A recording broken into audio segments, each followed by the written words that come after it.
Tracking weekend fire danger, rain chances that follow, plus the potential for our first 100-degree temperatures. I'm ABC 10 Chief Meteorologist Monica Wood. So let's dig into it.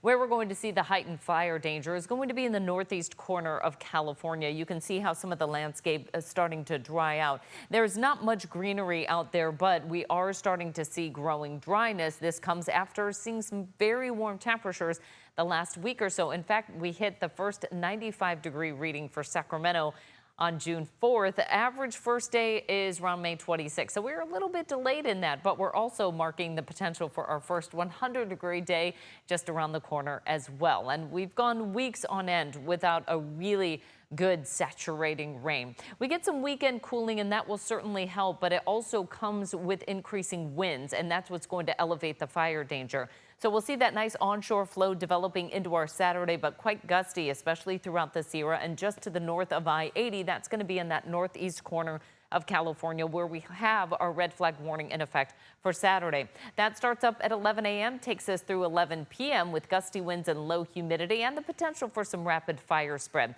We are seeing, like I said, some growing dryness in some pockets of California. We usually average growing dryness by the time we get into the middle of June, into July and August, certainly some of the drier months that we'll see. So our current energy release potential is going to be in that neutral range by the time we get into the middle and end of our weekend here, and that's what's going to elevate that fire danger ever so slightly. For our energy release component in the Sacramento Valley and the foothills, that fire potential is growing as well. We've seen some peaks and valleys here over the past month or so, and that's because we've seen some growing dryness and then just a light rain and then some cooler temperatures. So it's been an up and down pattern for us. So it hasn't been just a really sharp incline there. We've seen some breaks in some of the heat as well as the dryness. As far as the soil moisture, this is what things look like throughout the state. And the areas that you're seeing red, that's going to be the really dry soil. And this is a pretty typical pattern. We usually see that in the lower elevations first in the valley with brush fires that start the season off, the peak season. And then that growing dryness happens in the foothills and the higher elevations. So of concern a bit is going to be parts of the mother lode. That's areas south of Highway 50 for the foothills and parts of the central Sierra. It's just been particularly dry. Most of the snow already melted off. As of June 3rd, this is what things were looking like for the Sierra. We basically have no snowpack left in the Tahoe Basin, parts of the northern Sierra and the central Sierra as well. Southern Sierra still has some pockets there, but the central and southern Sierra, we have some really high peaks over there, and they tend to keep some snowpack year round. Statewide average is at 8% of what we normally see. And what that means is basically we've melted off all the snow that we have, just very little left. And so our water temperatures are starting to respond as well. Anything that is directly going to be, say, snowmelt fed, the Sierra and foothill waters are starting to warm. We're just not seeing the influx of that very cold snowmelt coming in. Lake Tahoe water temperature at 59 degrees. Where we're going to see it particularly cold is going to be below some of the reservoirs. So the American River below Folsom is only at 55 degrees because they are doing some small releases right now. I'm going to take a look at the water year in just a moment. First, let's look at just the sheer numbers. We're still above average for our capacity, but not quite at the top. We're going to start to see those reservoirs generally lowering over the next several months. We're above average as well for New Melones, Don Pedro, San Luis, as well as Millerton. But what I'm noting is that the capacity is starting to go down. So again, just very small releases happening. Here's a look at Shasta. We hit that peak earlier than what we normally do. It was just a couple of weeks before where we normally see the peak capacity here. And so releases have already started to happen. But keep in mind, that's exactly what happens this time of year. Water is at its highest demand. We're not getting much coming from the sky, so we have to rely on surface water, groundwater, and deliveries for everybody to get water right now in the state of California. We'll hit that peak heat later on in July and August, but our peak snowmelt was well ahead of schedule. Unfortunately, that means what we have is what we get. Water managers are completely aware of this and trying to serve the public as well as hold back just in case we head into a drought period here.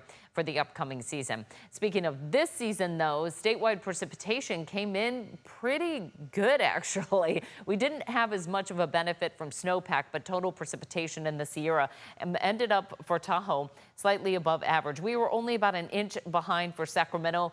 Larger deficits here for Eureka and Redding, but really some great news for Southern California. After historic wildfires kicked off last year, we saw some rain come in this year, and that really suppressed some of the growing dryness that we were continuing to see. Our average monthly rainfall well in the rearview mirror, our wettest months. It didn't necessarily play out like that this year. Some of our wettest months were on the front end and the back end of the water year, or I should say the wettest part of our year. So now we're starting to look at how the drought monitor is responding. I go back to what we started off with at the beginning of our water year, and it was really starting to become quite a concern for Southern California. Northern California was doing okay, but we've kind of flipped things around a little bit. We are seeing growing dryness in the northern part of the state and the foothills, as well as this year. As I showed you some of the soil moisture conditions, haven't seen much of a change over the last couple of drought monitors coming out, but we'll watch it, especially as we're starting to edge towards our peak fire season. Fire season is year-round in California, but we have some peaks because of growing dryness and, again, heat adding to, unfortunately, some wind events that could really fan the flames if one were to start.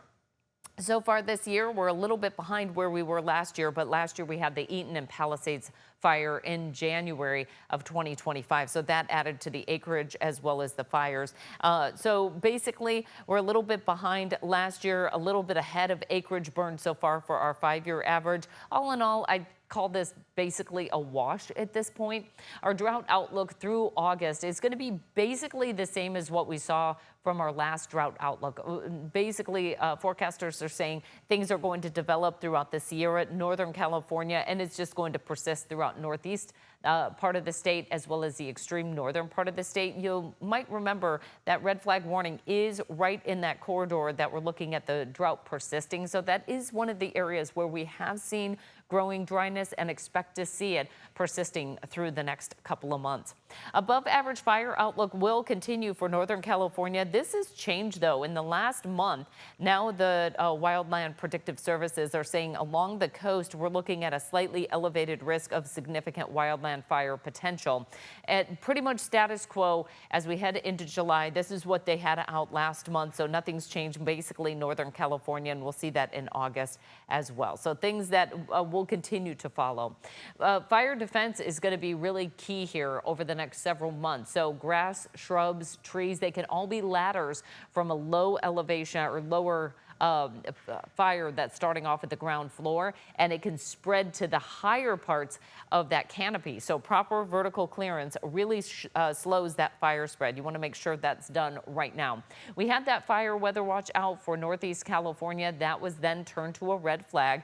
That's issued when fire conditions are imminent or occurring. Now, last year we had that particularly dangerous situation, red flag warning, when the Palisades and Eaton fires broke out. That was a situation where we had the fuel and we had the weather conditions, making it very difficult for firefighters to get the upper hand before that blaze grew so fast they couldn't control it fast enough. Haven't seen any of that yet, but again, it's the season is young, so we'll monitor that for several months to come. A couple of ways to prevent a spark. You know, we are seeing growing dryness, so keep vehicles off of dry grass, watch for dragging vehicle parts, mow lawns, not dry grass or weeds, and properly dispose of cigarettes and matches. Have your go bag ready. People, pets, papers, prescriptions, and photos. We'll go by this one by one. People, that's one bag per person, including clothing and snacks. Should be for 3 to 5 days. For your pets, you want to make sure that they are prepared with food, toys, necessities like a carrier. Many of the places that you would go if you had to shelter they're going to require that you have a carrier on hand. Papers, this is super important as well. You don't want to be running around trying to find these things when you're asked to leave. Important documents like identification, insurance, Social Security, and maps. Paper maps, not the worst thing to have on hand of your evacuation route, because if your GPS goes out, you want to make sure you have an alternative way to know where you're going, especially when things can be quite chaotic. Prescriptions, medicines, and medical devices, and finally photos, sentimental items that can't be replaced should something catastrophic happen. Satellite and radar, let's get back to that forecast now. We've got a couple of low pressure systems cruising their way through the Pacific. One is going to do a nice job cooling us down after seeing those well above average highs. We'll get a pulse of cool air coming in over the weekend. Bigger blast of cool air by Monday and Tuesday. And we actually have a pretty good plume of moisture trying to press its way in towards Northern California. It's not necessarily going to result in a huge amount of rain, but there is a slight chance that we'll be seeing some of those showers coming through on Monday. This is what we're going to be tracking late Monday night through early Tuesday, really struggling to kind of make it to the surface level, but it would be nice to get some wetting rain in the northern part of the state and just north of I-80 where we have that growing dryness. It is really the countdown to all things that remind us of summer. Peak fire season, the hot temperatures, and many of our celebrations as well. Juneteenth is just 14 days away. Father's Day and the summer solstice, 16 days away. 4th of July, less than 30 days away now. And then Labor Day, the unofficial end to summer, is 94 days away. So we have a long road ahead of us here of growing dryness and heat. Highs for our Saturday drop down to about 70 in the Sierra. We drop into the 70s and 80s in the foothills with highs in the 60s for the coast. 80s inland, quite a contrast from the mid to upper 90s that we've been seeing pretty much all week long for the first couple of days of June. A nice turnaround here for the first weekend of June as we drop those temperatures, and by early next week we are bringing in that slight chance of showers and a cool start to the week. It does not last long though. In fact, we quickly turn our attention back to the heat that's going to build into the following weekend and the early part of next week.